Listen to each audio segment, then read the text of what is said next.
நாட்டில் எதிர்வரும் சில நாட்களில் மின்சார ரயில் சேவைகள் முன்னெடுக்கப்படும் என கண்டி மற்றும் மேல் மாகாண அபிவிருத்தி அமைச்சர் பாட்டலி சம்பிக்க ரணவக்க தெரிவிக்கின்றார்.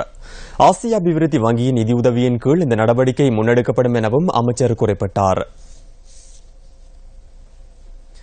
மன்னார் இரணை இலுப்பைக்குளம் வைத்தியசாலைக்கு நிரந்தர வைத்தியர் ஒருவர் நியமிக்கப்படாமையினால் பல்வேறு அசௌகரியங்களை எதிர்நோக்குவதாக பிரதேச மக்கள் தெரிவிக்கின்றனர். மன்னார் மடு பிரதேச செயலகத்திற்குட்பட்ட இரணை இலுப்பைக்குளம் வைத்தியசாலை புனரமைக்கப்பட்டு 15 ஊழியர்களுடன் இயங்கி வருகின்றது.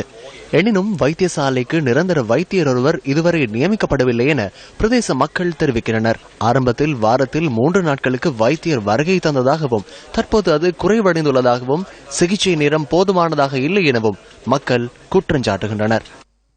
4-5 வருஷமா இந்த ஆஸ்பத்திரிக்கு கோடிக்கணக்கில் காசை கொடுத்து கட்டி விட்டுருக்கும். ஒழுங்கா டாக்டர் இல்லை. வரையங்கட்டும், விளாத்திக்குளம், பரசங்குளம், முள்ளிக்குளம், கார்த்தியங்குளம், மதினாநகர் இந்த ஏரியாவில் உள்ள மக்கள் எல்லாம் ஒரு வருத்தம் என்று சொல்லி சொன்னா இங்கிருந்து வவுனியாவுக்கு வர வேண்டியதாக கிடக்குது. இந்த ரோட்டு கிடக்கிற கிடைக்க அங்க வந்து செய்யறோம். இப்போ குளம் ஆஸ்பத்திரிக்கு முக்கியமா டாக்டர் தேவை என்னென்னா புள்ள வந்து ஒன்று கிணத்துக்கு விழுந்து நாங்கள் ஆஸ்பத்திரி இல்லாமல் ஓடுபட்டு வைரவியோட எழுப்பக்குளம் ஆஸ்பத்திரிக்கு கொண்டு போனாங்க. கொண்டு போய் டாக்டர் இல்லைன்ற பிரச்சனையால ஆட்டோ பிடிச்சி இங்கே இருந்து இந்த ரோட்டும் சரியில்லை வவுனியா கொண்டு போக ஃபுல்லா முடிஞ்சுது. இதால இத்தனை பிரச்சனைகளுக்கு நாங்கள் திடீர்னு கொண்டு போய் நாங்கள் இங்கிருந்து மாசம் மருந்து பாதையில ஆட்டோவில் குழந்தை கிடைச்சிருக்கு. இவ்வளவு பிரச்சனையால எங்களுக்கு எங்களை உள்ள இவ்வளவு பிரச்சனை இருக்குது. இந்த ஊர்ல ஒரு டாக்டர் ஒன்று இருந்திருந்தா எங்களுக்கு இவ்வளவு பிரச்சனைகள் வந்திருக்காது.